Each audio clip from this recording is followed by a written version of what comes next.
लक्ष असू द्या. सवाला सुरुवात करीत आहे.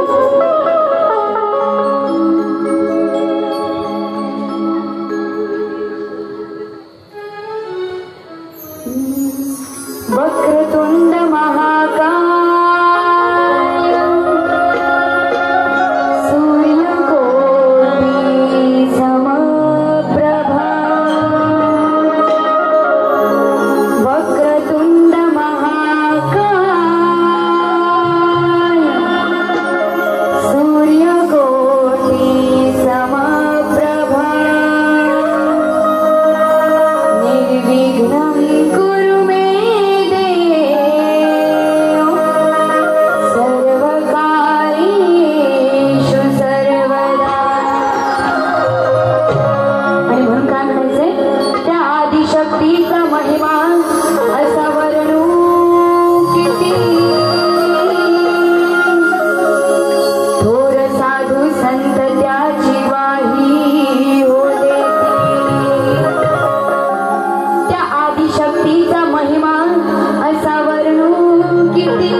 मा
या दसऱ्याच्या दिवशी सुद्धा तिला आपण म्हणून हवे पुजतो, तिची मनापासून पूजा करतो आणि तिची भक्ती ह्या साऱ्या जगात गाजलेली आहे. तिचे अनेक रूपे ही गाजलेली आहेत. म्हणून काय म्हणायचं आहे? हो मन भावे आई तुला पूजिते मनात, सेवा तुझी करणारे आई रणात.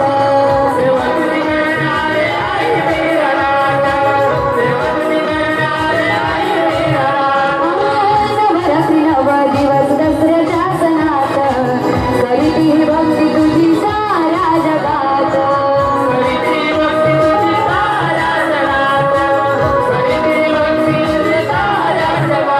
आखेराती धावली नवसाला पावली,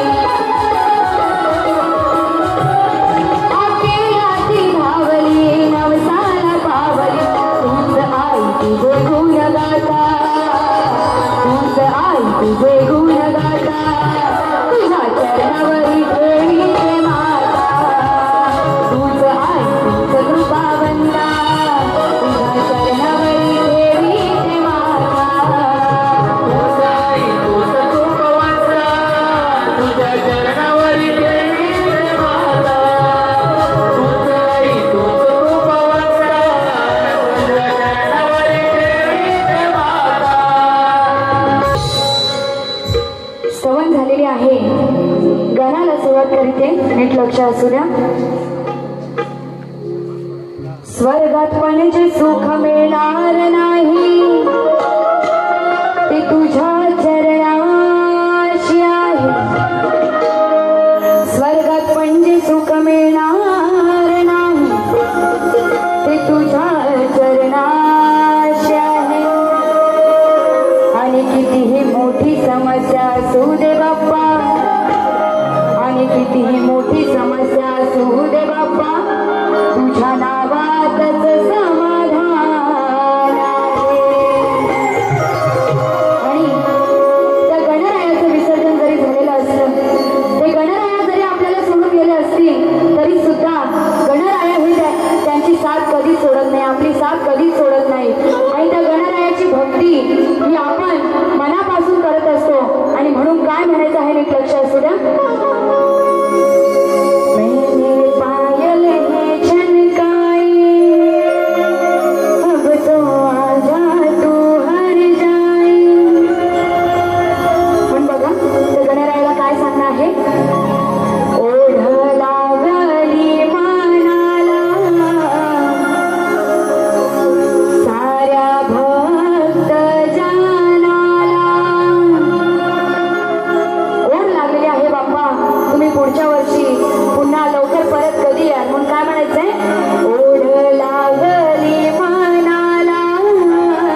भेटला तर बरं होईल। हा सुरुवात कशाला करायची? बुवाच्या काळजात ऐकायला येत नाहीये, जरा मोठ्याने।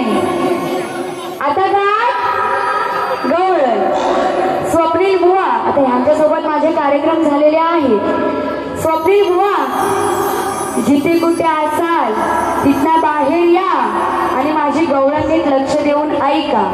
हा, शेवटचा, आता माझा पण या सीझनचा हा शेवटचा कार्यक्रम आहे, त्यामुळे मी पण खूप मजा करणार या कार्यक्रमामध्ये.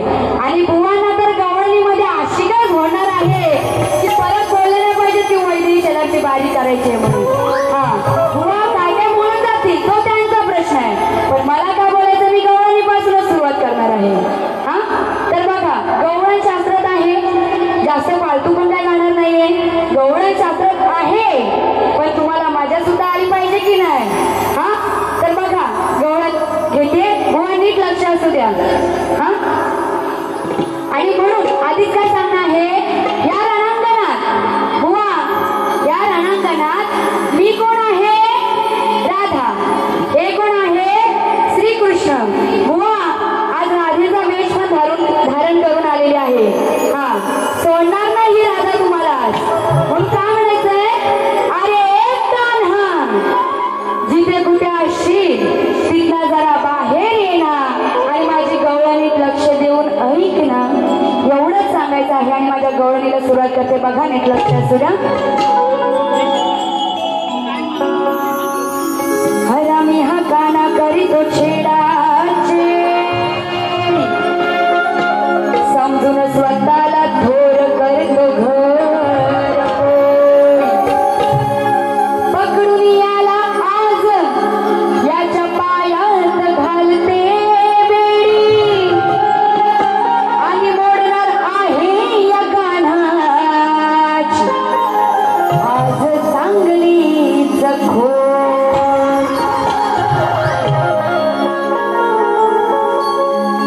चाल देते नाही लक्ष असू द्या. गौरीच्या टेपाला शोभून दिसतंय केळीचं हिरवं पान,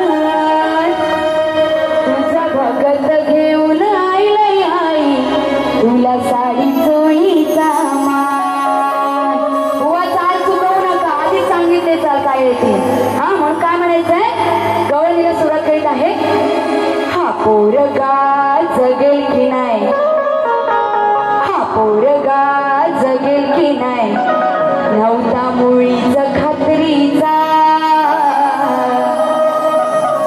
आता इथे जे मी काय बोलणार आहे ते त्या कान्हाला बोलणार आहे, बुवा तुम्हाला बोलायचं नाहीये. हा पोरगा जगेल की नाही, नव्हता मुळीच खात्रीचा, सांगा कुणी उयाला काढली बाहेर, सांगा कुणी उयाला काढली बाहेर, बघा हो रात्रीचा. मग सांगा कुणी उयाला काढली बाहेर, आहो बघा हो रात्रीचा. सगळ्यांना ऐकायला आलेलं आहे नक्की, गवळण घ्यायची ना. तर बघा बुवा काय म्हणायचं आहे, हा पोरगा जगेल की नाही, नव्हता मुळीच खात्रीचा. म्हणजे काय म्हणायचंय, त्या कंस मामाने देवकीच्या 7 पुत्रांना मारलं होतं, देवकीच्या 7 पुत्रांना मारलं होतं आणि तो 8व्या पुत्राला सुद्धा मारणार होता. आणि म्हणून काय म्हणायचंय, हा पोरगा जगेल की नाही, नव्हता मुळीच खात्रीचा. म्हणजे काय अपेक्षाच नव्हती ते जगण्याचा. सांग कुणी उयाला काढली बाहेर. आणि मग त्या श्रीकृष्णाला घेऊन ते नंद म्हणजे त्याचे वडील ते त्याला घेऊन टोपलीत घेऊन जातात आणि यशोदा माईकडे सोडून येतात. आणि कंस मामाला प्रश्न असा पडला आहे की सांगा कुणी उयाला काढली बाहेर, बघा हो रात्रीचा. त्या कृष्णाने त्याची लीला दाखवून, त्या श्रीकृष्णाने त्याची लीला दाखवून सगळ्यांना निद्रेत ठेवलं होतं. आणि म्हणून कंस मामाला असा प्रश्न पडला, बुवा तुम्हाला काही बोलायचं नाहीये. गवळण घ्यायची ना नक्की, घ्या.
सातव्या पुत्राचा कंस मामाने वध केला सातव्या पुत्राचा सांगा कोणी उयाला काढली बाहेर बघाव रात्रीचा सांगा कोणी उयाला काढली बाहेर बघाव रात्रीचा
बघा गवळण झालेली आहे पदाला सुरुवात करते पण त्याआधी बुवांना प्रश्नपत्र दिलेले आहे तरी सुद्धा रसिकांना प्रश्न समजण्यासाठी बुवा प्रश्न सांगते नीट लक्ष असू द्या बुवांना माझा प्रश्न असा आहे की मदमरुची उंची किती आणि बुवा तुम्हाला जर याचं उत्तर ग्रंथा आधारे देता येत असेल तरच द्या नाहीतर इथे रसिकांना काही सांगाल तर तसं चालणार नाही बघा जितेंद्र पांचाल याचकडून 100 रुपयाचं पारितोषिक आलेलं आहे नाचमंडळ आभारी आहे पदाला सुरुवात करत आहे नीट लक्ष असू द्या कामावर जायला चाल देते उशीर झाला बघतोय रिक्षावाला गवाट माझी बघतोय रिक्षावाला वा पदाची चाल देते नाहीतर ह्यावर पण काहीतरी येऊन बोलाल हा बघा काय म्हणायचं आहे विषय कसा आहे नाही ओळखे ना कोण केले निर्माण बाण नाही ओळखे ना कोण केले निर्माण बाण कसे हसले मी जामना कशी हसले मी जामना तेव्हा मला दिसलं याच सेमना कशी हसले मी जामना तेव्हा मला दिसलं याच सेमना बुवा काय म्हणायचं आहे अनुसयाने तीन बाळांना निर्माण केली होती आणि त्या 3 बाळांचं नाव म्हणजे ब्रह्मा विष्णू आणि महेश आणि हाच विषय आहे तर तुने जेव्हा त्या बाळांना जन्म दिला तेव्हा आता बाळ माझा ब्रह्मा कोण विष्णू कोण आणि महेश कोण तिला ओळखत येत नव्हतं म्हणून काय म्हणाले नाही ओळखे ना कोण केले निर्माण बाळ कशी हसले मी जामना कशी हसले मी जामना तेव्हा मला दिसले याच सेमना सेम म्हणजे एकसारखे दिसणारे तिथे होते म्हणून काय म्हणाले कशी हसले मी जामना तेव्हा मला जसे मना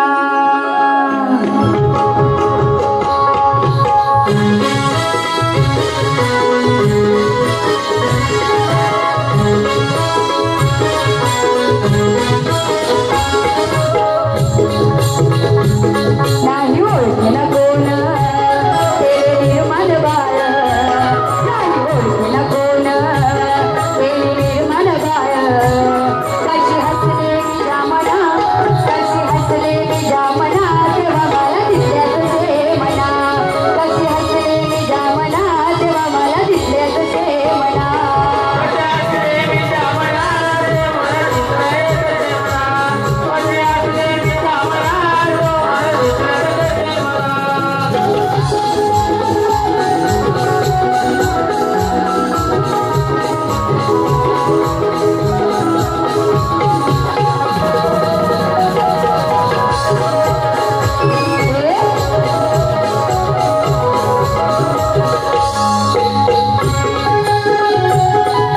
ब्रह्मा विष्णू आणि महेश बदलून आले बघा हो वेश ब्रह्मा विष्णू आणि महेश बदलून आले बघा हो वेश राहिली आशा झाली कशी दशा राहिली आशा झाली कशी दशा झाले कसे ते कामना झाले कसे ते कामना तेव्हा मला दिसल्या तुझे मना कशी हसले जामना तेव्हा मला दिसल्या तुझे मना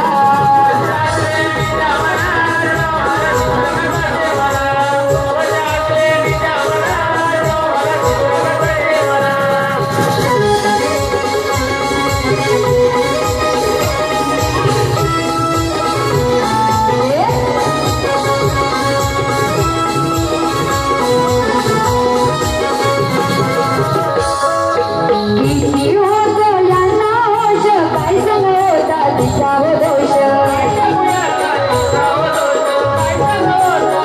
किती होतो यांना होश काय संग होता तिचा हो दोष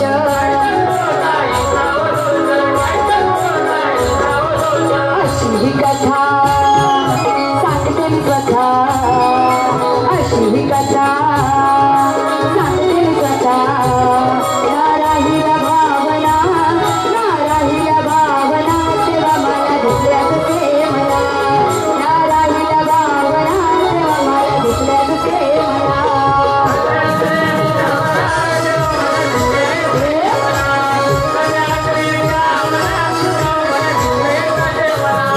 नाही ओळखेना कोण ते निर्मल बाळ नाही ओळखेना कोण ते निर्मल बाळ कशी हसले जामना तेव्हा मला दिसल्या तुझे मना कशी हसले जामना तेव्हा मला दिसल्या तुझे मना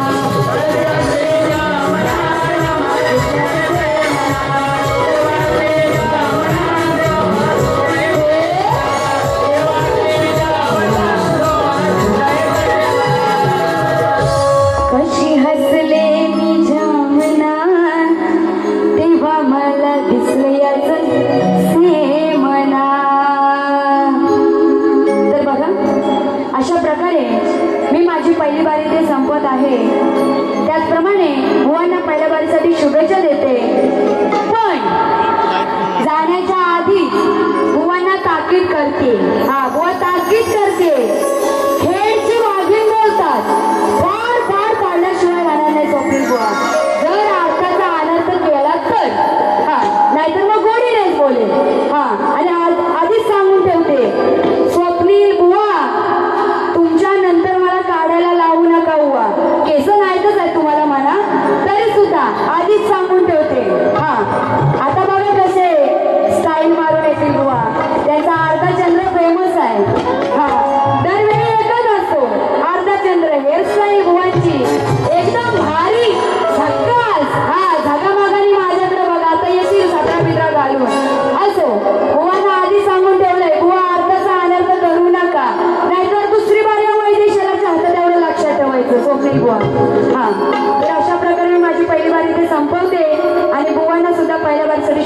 घेते आणि इथेच थांबते.